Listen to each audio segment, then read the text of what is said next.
Shalom saudaraku, kembali lagi berjumpa di live study sebab orang yang berhenti belajar berhenti bertumbuh. Mari kita bersatu di dalam doa sebelum kita memulai pembelajaran kita. Bapa, cerahkan kami dengan kebenaran firman-Mu.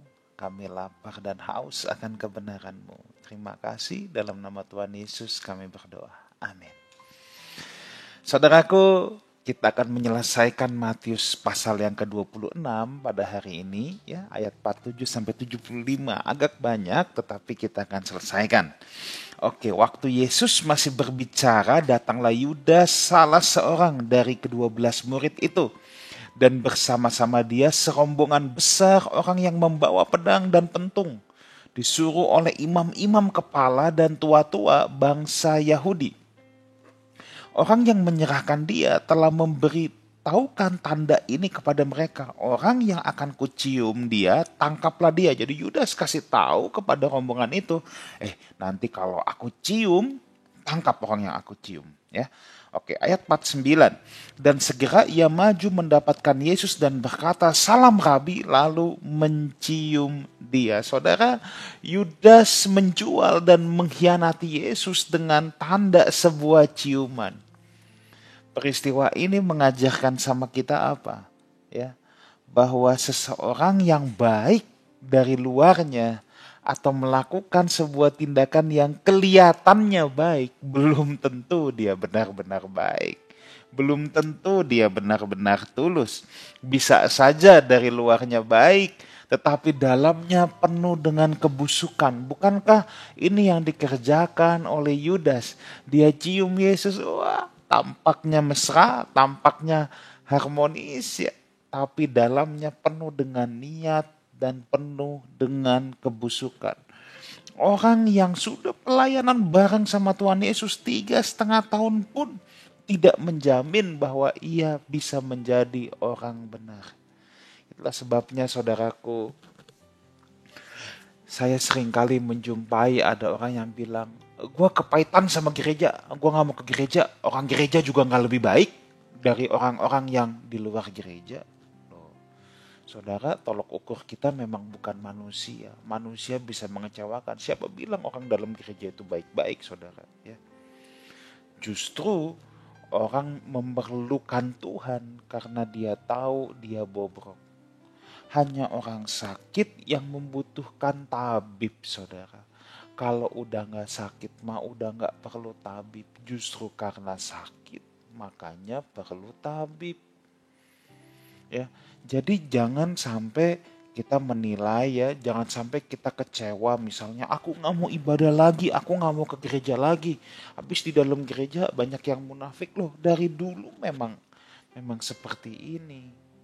Ya, dari dulu memang ada banyak orang yang tidak baik dimanapun itu, bukan hanya di gereja. Khususnya kalau di gereja memang orang-orang yang tidak baik, orang-orang yang perlu diperbaiki. Tapi kan ada dua, ada yang mau diperbaiki, ada yang tidak mau diperbaiki. Itu kan masalahnya, ya. Nanti kalau kita lihat ke belakang, Petrus juga nggak baik, tapi dia mau diperbaiki. Nah, kalau Yudas nggak baik dan tidak mau diperbaiki, ini yang menjadi masalah. Tapi yang saya mau katakan buat saudara bahwa orang yang aktif dalam pelayanan, aktif ibadah, tidak menjamin bahwa dia jadi orang benar kok. Ya, Yudas 3,5 tahun sama-sama Tuhan Yesus tiap hari, kurang apa lagi? Nyatanya gimana? Nggak jadi orang benar juga, mengkhianati Yesus juga. Tapi apakah kemudian kita bilang, Yesus nggak benar, gue kepahitan deh sama Yesus? Jangan, saudara, ya, jangan. Kita jangan tersandung karena dosa orang lain. Kita harus punya pendirian kita tahu mana jalan kebenaran dan kita ikuti. Jangan sampai kita tersandung oleh karena kesalahan orang lain. Itu namanya kita yang nggak punya pendirian, kita yang nggak dewasa, ya. Oke, saya teruskan dulu ayat 50 sekarang. Tetapi Yesus berkata kepadanya, hai teman, untuk itukah engkau datang? Maka majulah mereka memegang Yesus dan menangkapnya. Ini luar biasa. Yesus tidak memaki Yudas, saudara. Tapi Yesus justru panggil Yudas teman. Yesus tidak pernah marah apabila pribadinya yang dirugikan. Alkitab tidak mencatat, Hei monyet, ngapain kau datang? Enggak, hei teman, bukan hei monyet.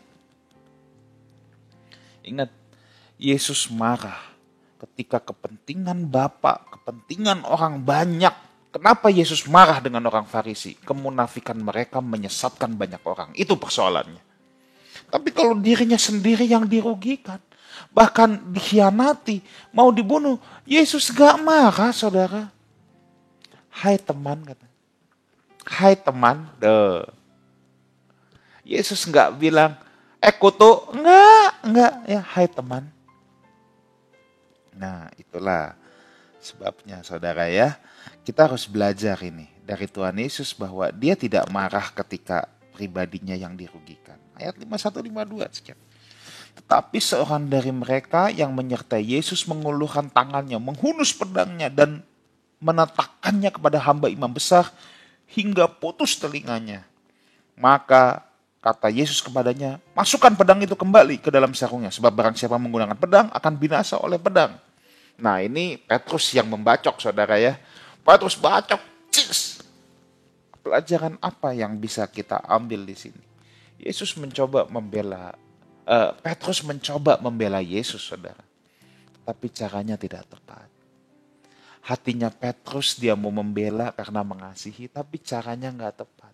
Lihat ya, Yudas yang mau mengkhianati datang nggak dimarahin. Ya, nah, hai teman, nggak dimarahin, pribadinya yang dirugikan. Tapi Petrus justru dimarahin sama Tuhan. Petrus justru dimarahin. Tuh. Kenapa? Yang dibacok orang lain. Yang dirugikan orang lain. Yesus nggak marah kalau pribadinya yang disentuh. Enggak. Tapi dia marah kalau orang lain yang dirugikan. Dan Yesus mau kasih tahu sama Petrus, cara membela tuh bukan begitu. Cara membela aku nggak gitu, Petrus.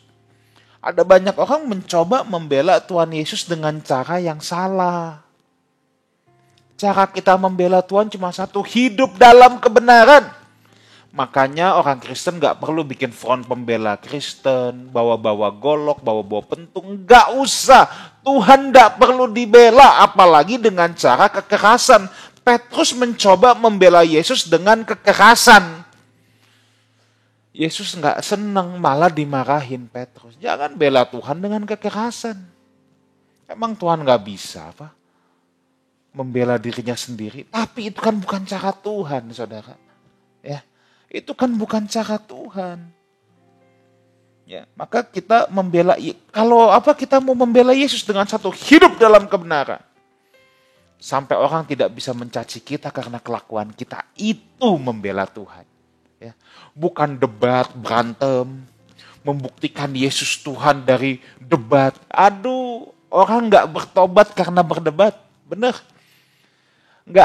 Nyaris nggak ada orang yang bertobat karena dia kalah berdebat. Yang ada dia makin kesel. Tapi orang bisa menerima Kristus justru ketika dia merasakan kehangatan kasih Kristus. Kalau debat berkelahi, kehangatan apa yang dia bisa rasakan? Gak ada. Ya, gak ada. Nah, itu sebabnya ya Tuhan bilang, masukkan pedang. Nah, lihat ayat 53. Atau kau sangka, aku gak bisa berseru kepada Bapakku supaya ia mengirimkan lebih dari 12 pasukan malaikat membantu aku? Tuh, ya. Jadi Petrus salah di sini. Cara membela bukan dengan kekerasan. Memang aku tidak bisa, kata Tuhan. Minta kepada Bapakku bisa, tapi dia tidak melakukan itu. Jika gitu, bagaimana akan digenapi, kata Tuhan, yang tertulis dalam kitab suci, bahwa dia kan memang harus diserahkan, harus menderita. Ayat 55. Pada saat itu Yesus berkata kepada orang banyak, sangkamu aku ini penyamun, maka kamu datang lengkap dengan pedang dan pentung untuk menangkap aku. Padahal tiap-tiap hari aku ada di bait Allah, tapi kamu tidak nangkap. Lihat ini. Apa yang kita bisa belajar? Kasih dan kuasa gak bisa jalan bersama. Yesus menunjukkan kasihnya, maka dia tidak menggunakan kuasanya. Dia tidak meminta kepada Bapa untuk menurunkan lebih dari 12 pasukan malaikat. Karena misi dia ke bumi ini adalah karena begitu besar kasih Allah akan dunia ini. Lihat, begitu besar kasih Allah akan dunia ini. Saudaraku, kasih dan kuasa gak jalan barengan. Di mana ada kasih, di situ kuasa jangan dipraktekkan. Ya. Yesus datang ke dunia dengan kasih, justru ia memperagakan belas kasihannya kepada dosa dunia. Ia tidak menggunakan kuasanya. Ayat 56. Akan tetapi semua ini terjadi supaya genap ada tertulis dalam kitab nabi-nabi. Lalu semua murid itu meninggalkan dia dan melarikan diri. Ini miris, saudara. Murid-murid memilih menyelamatkan diri mereka sendiri. Tapi again, apakah Yesus membenci mereka? Apakah Alkitab berkata, maka Yesus berkata, kurang ajar lo pada pengecut. Bahkan ketika Yesus bangkit, Yesus mencari lagi murid-muridnya. Yesus gak jadi dendam. Yesus sangat memahami kelemahan manusia. Seringkali kita menghancurkan orang lain dengan kelemahan yang ia miliki. Tanpa menyadari kita juga punya kelemahan. Yesus tidak memandang hina kelemahan manusia. Yesus tidak memandang hina kelemahan murid-muridnya. Ketika ia dibangkitkan, dia cari lagi. Coba ini benar-benar harus menjadi refleksi diri kita. Seringkali tanpa sadar kita menghancurkan orang lain dengan kelemahan yang ia miliki. Kita tahu orang punya kelemahan, gua serang kelemahan itu. Enggak, jangan. Justru kalau kita mau membela Tuhan, kita balut kelemahan orang lain dengan kasih. Itu Tuhan. Itu Tuhan. Yesus yang gak punya kelemahan aja melakukan itu. Apalagi kita yang penuh dengan kelemahan. Ya, oke, kita lanjutkan. Sesudah mereka menangkap Yesus dengan membawanya menghadap Kayafas imam besar, di situ telah berkumpul ahli-ahli Taurat dan tua-tua. Dan Petrus mengikuti dia dari jauh sampai ke halaman imam besar. Tadi udah melarikan diri, rupanya Petrus penasaran, diikutin dari jauh. Tadi melarikan diri untuk menyelamatkan diri aja. Ya, tapi ya bagaimanapun kita mesti mengakui Petrus ini mengasihi Tuhan. Ya, walaupun caranya suka serampangan, caranya suka geradakan, tapi dia mencintai Tuhan, saudara. Ya, dan dia rupanya mengikuti dari jauh. Ya, sampai ke halaman imam besar, dan setelah masuk ke dalam, ia duduk di antara pengawal-pengawal untuk melihat kesudahan perkara itu. Dia masih mau tahu, dia peduli, saudara. Murid-murid yang lain gak tahu kemana loh. Petrus ada, dia mau mengawal perkara itu. Imam-imam kepala malas seluruh mahkamah agama mencari kesaksian palsu terhadap Yesus supaya ia dapat dihukum mati. Tetapi mereka tidak memperolehnya. Walaupun tampil banyak saksi dusta, tetapi akhirnya tampillah 2 orang yang mengatakan, orang ini berkata, aku dapat merubuhkan bait Allah dan membangunnya kembali dalam 3 hari. Yesus memang tidak bersalah. Yesus blameless, makanya orang harus mencari kesalahan dia dengan menggunakan saksi palsu. Dengar baik ini, saudara.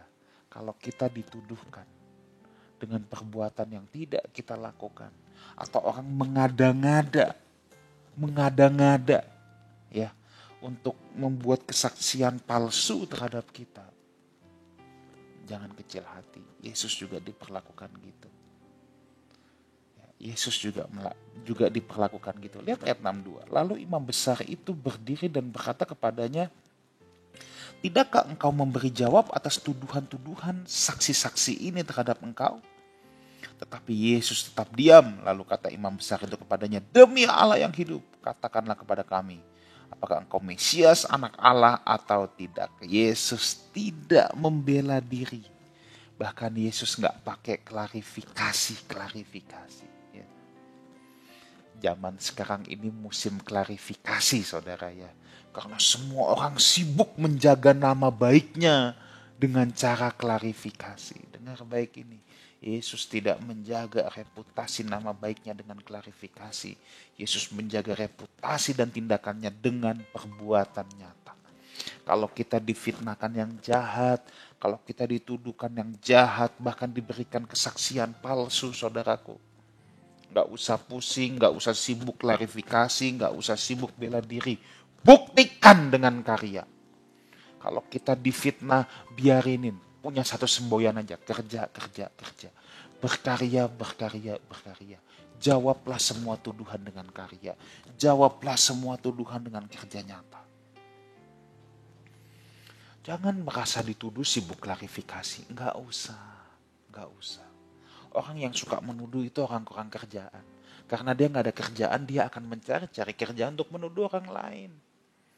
Ya, saya percaya saudara yang menyaksikan live study ini bukan orang-orang nggak ada kerjaan. Ya, kalau nenek saya suka bilang moseco katanya ya, nggak ada kerjaan, itu bahasa haka saudara, bukan bahasa roh ya. Tapi itulah ya, kata itu orang-orang nggak ada kerjaan, maka cari-cari penyakit sendiri. Ya. Ingat, kita jawab dengan karya, dengan kerja nyata. Ya. Oke, Yesus tidak membela diri. 64-68. Jawab Yesus, engkau telah mengatakannya. Akan tetapi aku berkata kepadamu, mulai sekarang kamu akan melihat anak manusia duduk di sebelah kanan yang maha kuasa dan datang di atas awan-awan langit. Ya, jadi ini Tuhan justru menyatakan dia akan segera disalib. Salib itu kehinaan untuk dunia, tapi itu kemuliaan untuk orang percaya. Makanya Tuhan bilang mulai sekarang. Nah ini kan Yesus akan memasuki penderitaan kan. Kamu justru akan melihat anak manusia duduk di sebelah kanan yang maha kuasa dan datang di atas awan-awan di langit. Justru ketika Yesus masuk ke dalam penderitaan, itulah saat dia akan dimuliakan. Itulah jalan salib yang dia tempuh. Tidak ada kemuliaan tanpa salib. Ada banyak orang maunya cepat, gampang, ya, tidak mau salib tapi mau kemuliaan. Tapi saya harus katakan bahwa tidak ada kemuliaan tanpa salib. Justru pada saat Yesus akan memasuki jalan salib, disitulah jalan kemuliaan. Disitulah jalan kemuliaan, saudara ya. Maka imam besar itu mengoyakkan pakaiannya dan berkata, lihat, sampai emosi saudara, ia menghujat Allah. Untuk apa kita perlu saksi lagi? Sekarang kamu telah dengar hujatnya. Ya emang gak perlu saksi kok dari tadi. Saksi yang didatangkan aja saksi palsu. Memang mau mencari-cari. Makanya dengan begitu emosinya dia. Ya, bagaimana pendapat kamu? Mereka menjawab dan berkata, ia harus dihukum mati. Lalu mereka meludahi mukanya, meninjunya. Orang-orang lain memukul dia dan berkata, coba katakan kepada kami, hai Mesias, siapakah yang memukul engkau? Mereka yang mengatakan, mereka yang ngamuk. Di sini kita bisa melihat betapa bengis dan kejamnya manusia. Manusia itu kalau memang udah gak suka dan benci, akan melakukan segala cara untuk berbuat dengan sangat kejam. Mereka yang ngomong, mereka yang ngamuk. Mereka memang udah mau menghukum, sampai cari-cari saksi palsu, belakangan malah emosi sendiri dan bilang buat apa lagi saksi lah? Ya memang gak usah saksi. Memang yuk mau melukai dari awal. Nah saudara kalau ketemu orang yang selalu maunya cari gara-gara sama kita, ya ini kan mereka mau cari gara-gara sama Tuhan Yesus. Gak usah klarifikasi. Percayalah ya, bahwa apapun yang saudara lakukan sebenarnya mereka hanya mencari celah. Nah tapi apa yang harus kita lakukan? Berbuat kasih. Alkitab berkata, kalau engkau berbuat baik kepada orang yang membenci engkau seperti menaruhkan bara api di atas kepalanya. Tetap konsisten berbuat kasih. Ya, mau diterima, mau enggak, mau malah dihujat, enggak masalah, tetap berbuat kasih. Tetap berbuat kebaikan, ya. Oke, kita teruskan. Ayat 69 sampai 75, saya bacakan langsung. Sementara itu, Petrus duduk di luar halaman. Maka datanglah seorang hamba perempuan kepadanya, katanya, engkau juga yang selalu bersama-sama dengan Yesus, orang Galilea itu. Tetapi ia menyangkalnya depan semua orang. Aku nggak tahu apa yang engkau maksud. Ya, Petrus takut saudara. Kalau dia ngaku, habis dia bisa bonyok. Ya, ketika ia pergi ke pintu gerbang, seorang hamba lain melihat dia dan berkata kepada orang-orang yang ada di situ, orang ini bersama-sama dengan Yesus orang Nazaret itu. Dan ia menyangkal pula dengan bersumpah lagi, aku tidak kenal orang itu. Sedih saudara ya, sedih. Tidak lama kemudian, orang-orang yang ada di situ datang kepada Petrus dan berkata, pasti engkau juga salah seorang dari mereka. Itu nyata dari bahasamu. Maka mulailah Petrus mengutuk dan bersumpah, aku tidak kenal orang itu. Dari cuman menyangkal, bersumpah, sekarang mengutuk dan bersumpah. Coba. Ya. Aku tidak kenal orang itu. Pada saat itu berkokoklah ayam. Maka teringatlah Petrus apa yang dikatakan Yesus kepadanya. Sebelum ayam berkokok, engkau telah menyangkal aku 3 kali. Lalu ia pergi keluar, menangis dengan sedihnya. Kisah ini kisah yang sangat tragis, saudara. Seorang yang begitu mencintai Tuhan Yesus. Kita tidak ragukan cintanya Petrus kepada Tuhan Yesus. Orang yang begitu dekat, yang begitu berani dari awalnya. Tapi di titik ini yang begitu pemberani justru menjadi pengecut. Ini tragis saudara. Mungkin kita bilang kebangetan itu Petrus. Saudara, kalau kita yang ada di posisi Petrus, belum tentu kita lebih baik dari dia. Kalau kita yang berada di posisi Petrus, ya, mungkin yang kita lakukan hanyalah yang bagian ininya. Apa maksud saya? Loh ya, kalau kita yang jadi Petrus, ketika dia lihat Yesus jalan di atas air, Petrus berani nyemplung. Kita belum tentu mau nyemplung loh. Ya kan?